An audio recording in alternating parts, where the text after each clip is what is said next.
sunrise to get this morning started. Spring has really busted out here. We are a little bit behind a lot of other people, but the apple trees are in bloom, and I see other trees around, and flowers are just busting out all over the place. And we had frogs last night calling like crazy. I guess the temperature finally got warm enough to satisfy them, so got to go get the miller and get this day going. Morning, Miller. How are you doing today? We're going to get this early morning started with Pap this morning. Huh? Your daddy said it's going to be a warm one today. He said it's going to be record highs, and the sun already feels kind of strong.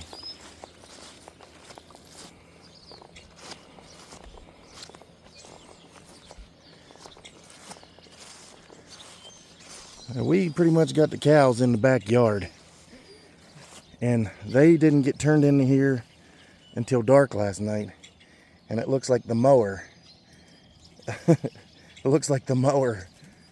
took over. It was after 9 o'clock pushing 9 o'clock before I finally got them settled in. So we gotta open up a new section. You can see up there the height of that grass on the other side of that fence. That's good 8 inches of grass that they clipped off overnight. Now they had a light from the house that was on at least part of the night, but they just wiped it out. We still got a couple girls that we're expecting to calve, so we'll see how that goes, but we got business to handle this morning.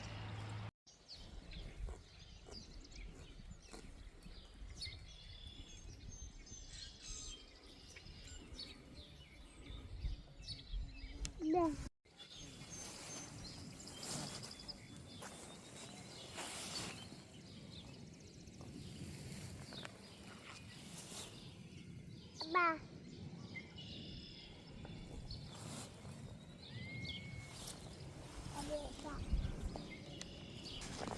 Melissa, I've been fortunate over the years to be able to hear some really fascinating, really smart people talk, to be sitting in sessions or classes with them.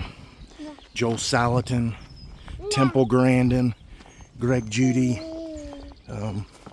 That's just a few people that we've heard. We've been really fortunate to experience those things. And one thing that just happened to us just this past spring is I kind of saw him on some videos, but I didn't fully understand who he was. And we went to like the West Virginia Grazing Conference over in Morgantown, and Fred Provenza was there. And I didn't know enough about Fred Provenza at the time. I saw him in a couple videos, like the Carbon Cowboy videos. Just didn't know who he was. But then when he started speaking and I started listening and started getting, into some of the things he was talking about on those 2 days, I was fascinated. I didn't fully realize what I was hearing until later.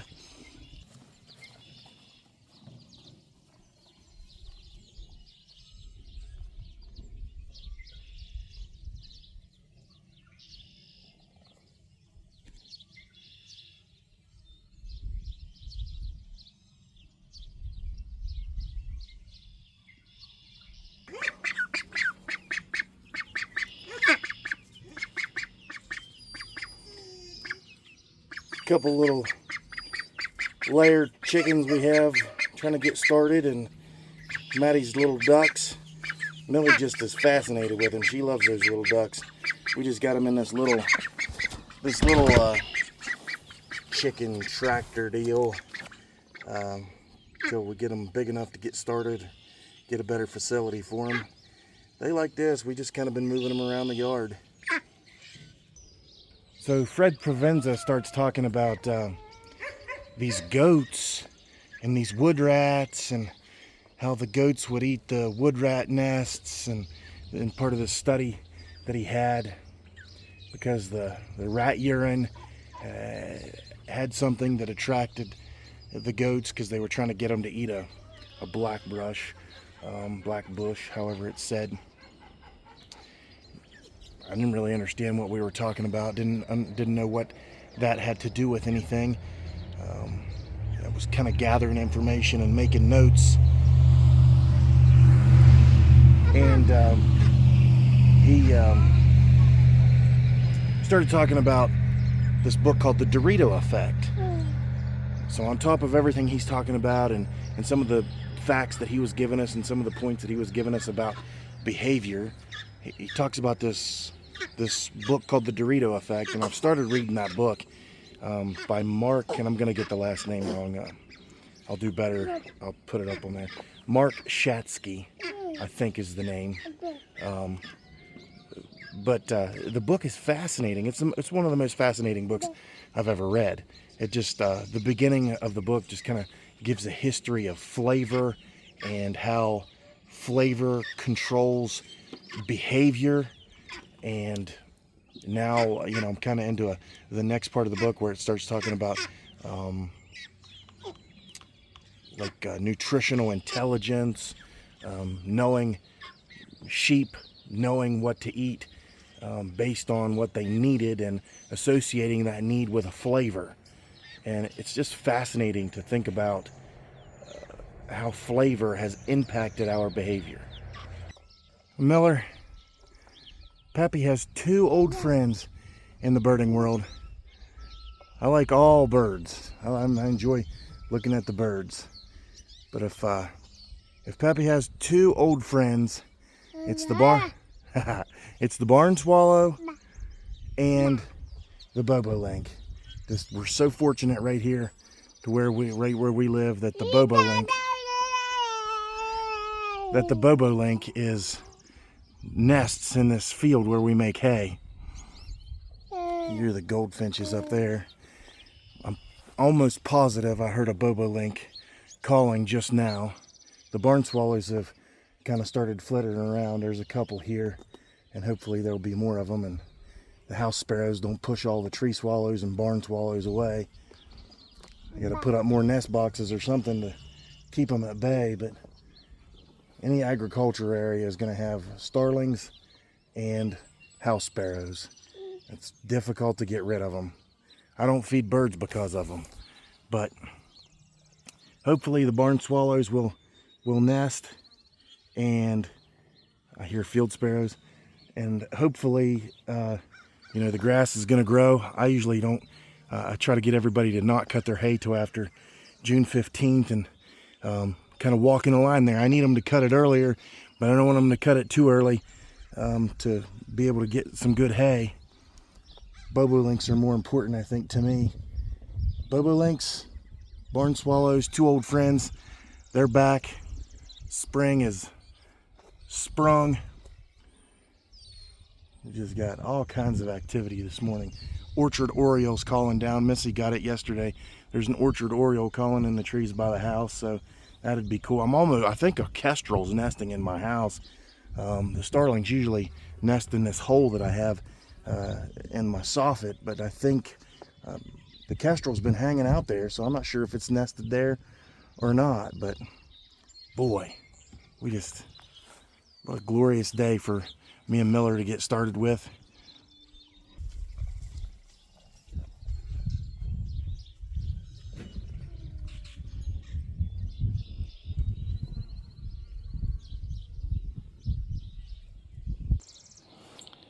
This is our low-tech conveyance system. Normally I'd just pick up a bag of feed and carry it, but I got a passenger this morning, and Uncle Will sent us some of their slop. We've been telling them to save up any of their kitchen scraps we can feed to the pigs. So that's stuff that Hey wasn't able to eat right there, and Uncle Will brought it to us, and we can feed it to the pigs. And maybe they can get some pork from us when it's time. So we've got our feed that we've been feeding, along with some slop that we give them. We don't have a four-wheeler or a side-by-side or a golf cart. We haven't spent the money on that yet, so we've just been relying on the wheelbarrow, and I hope to build one of those whiz-bang carts, a little wider cart, a little bigger wheels, easier to roll over some things. Maybe do that, hope to do that. I've got the plans for it, but this is the method that we've been using to get things back and forth. And really that speaks to, you know, in this book, The Dorito Effect, it kind of starts with a story of how Weight Watchers got started. And it kind of, you know, all the factors, all the different pieces.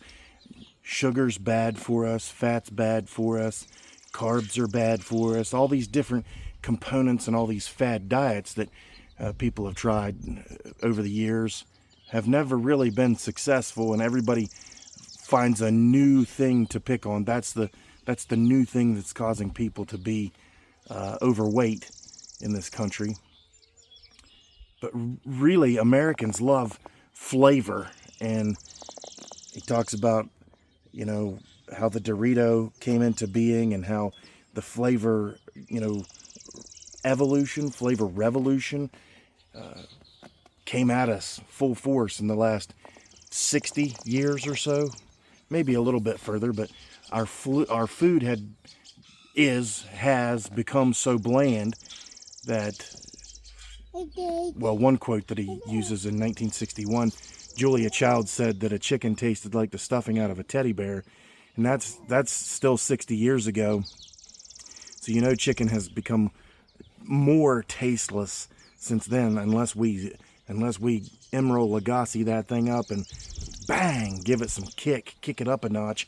It just doesn't. It talks about how chicken 120 years ago had flavor. There was very little seasoning needed, but we've just entered into this. I am very guilty. I love flavor and I love to eat, but what it causes us to do is to overeat. So then we gain weight. I'm 280 pounds and I need to lose, ideally I'd like to lose about 50 pounds. You know, 15 or 20 years ago I was 220 and the doctor told me to lose 15. Now I'm 280, and if I could get to 230 I'd feel like a superstar. But I've got to have discipline, that flavor, that the taste, that thing that we like. We like that flavor, and that causes us to overeat. It causes us to eat when we don't need to eat. So there's a discipline. Hey, if you like it, that's fine. You can live your life the way you want to. I want to lose some weight, and I know that I overeat. I know that I spend too much time. What I say is I've had too many trips to the dinner table, so I need to lose some weight. Part of that would be exercise. So pushing this wheelbarrow around, hauling a little Millie or Jed or Heidi on my back is going to help with that. But I also got to be disciplined in the way that I eat.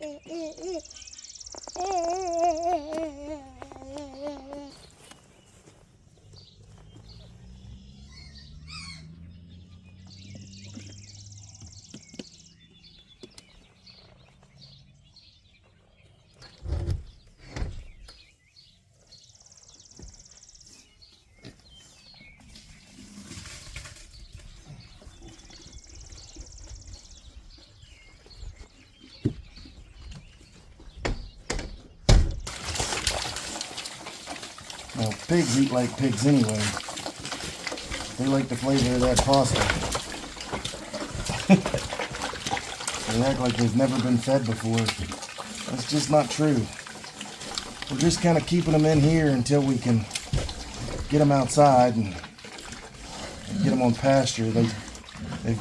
We tried to get them out once, and they were so accustomed to being in here, they wouldn't go outside. Hey, Miller. Did you hear that orchard oriole down at the house? Graham Cracker, she'll be excited to hear the orchard oriole right outside her window. What'd be really cool is if it nests there. That'd be really cool. You just lounging around in the shade, Captain? I was thinking about turning you out on a little bit different grass today. I need to put some grain in there, but I don't know about getting in there with a little baby. You're pretty calm, but you're also a rowdy little boy.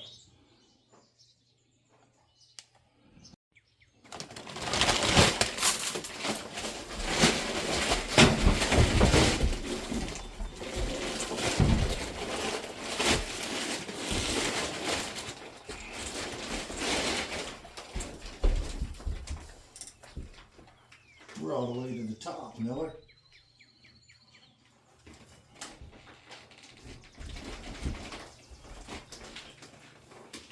Pappy can't get over very good with you. We'll just give him some right here. I'll tell you what.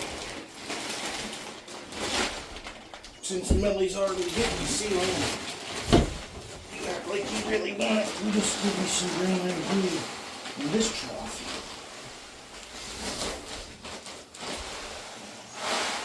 There you go. Does that suit you a little better, bud? What do you say? What do you say? You're getting big, buddy. You're getting big. You're getting big, bud.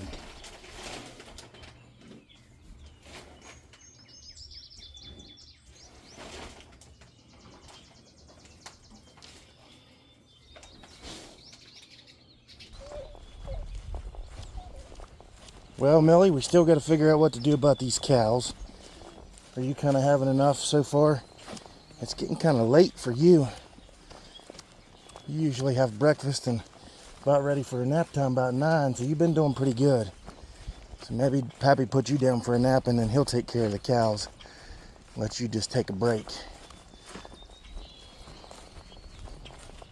Good morning, Graham Cracker. Good morning. What's my baby doing? We's hungry, Grandma. Do you want a waffle? You happy to see you, Graham Cracker? You happy to see you, Graham Cracker? What do you smell in her little face? His stinking thought. I should have. We wanted to get you. We've been on camera all morning. I should have did a split deal where it was getting both sides. She's happy to see Graham Cracker. Graham Cracker means breakfast. She's climbing out, Grandma. She's climbing out. Are you hungry?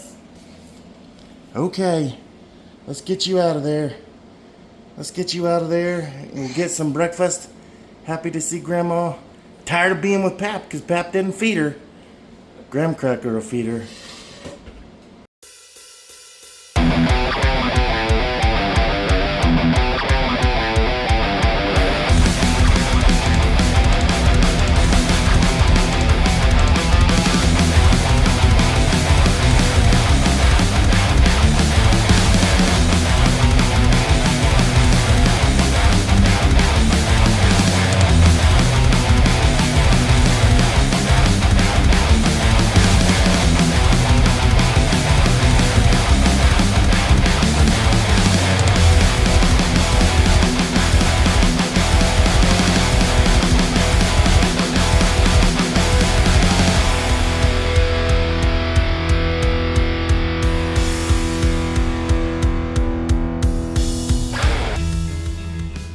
Got them two babies peeking out the window at me. I gotta tighten up my fence, kiddos. I gotta tighten up my fence. Come here, JJ. Look at that. That looks like a bunch of fun. That looks like a bunch of fun. Oh, Miller. Crawling around her. Did Aunt Man hook up to warm water? It's a really hot day, but that cold water's too cold for you. But that's probably nice and refreshing. Is that nice, Jetty? Oh my. Yeah. Slip sliding away. That's nice, Sketty. That's nice, bud. 1, 2, 3. Yay! Yay! You coming through my path. You coming through my path.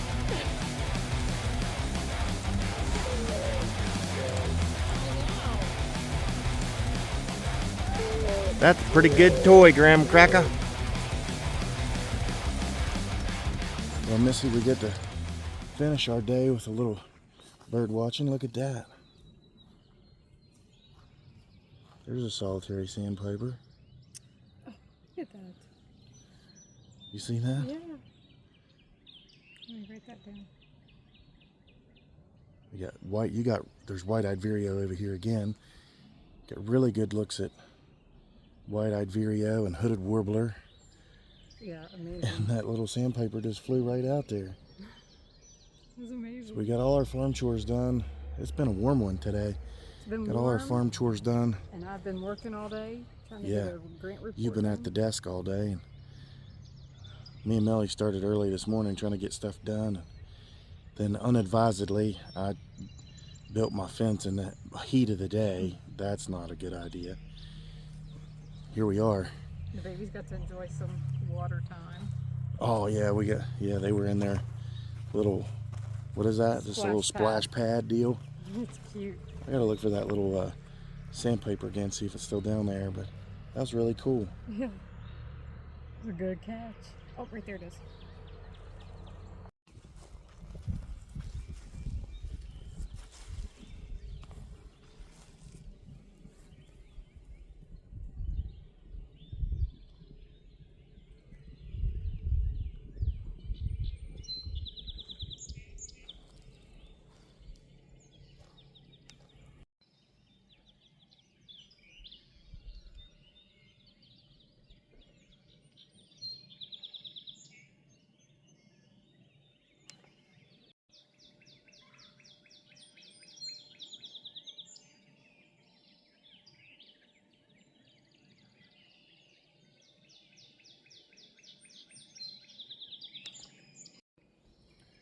Well, I needed this. I didn't know how bad I needed it. It's pretty hot, pretty humid out, but It is for 7 o'clock at night. is it close to 7 already? Yeah. We gotta get back to town and get our meal. I know. We're gonna have to get out here again, or get somewhere. We The haven't been here forever. It's so long. peak migration happening like in the next couple weeks. So fun. We'll walk out a little bit more. Why don't we come here more often? I don't know. We love this place. Yeah. We just need to pack a lunch and come. Like, there's no excuses. Yeah.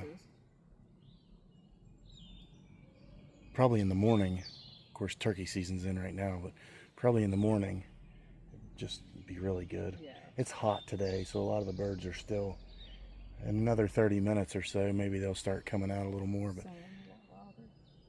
still, though, for what we've been able to do and to get out and get a few more. Absolutely.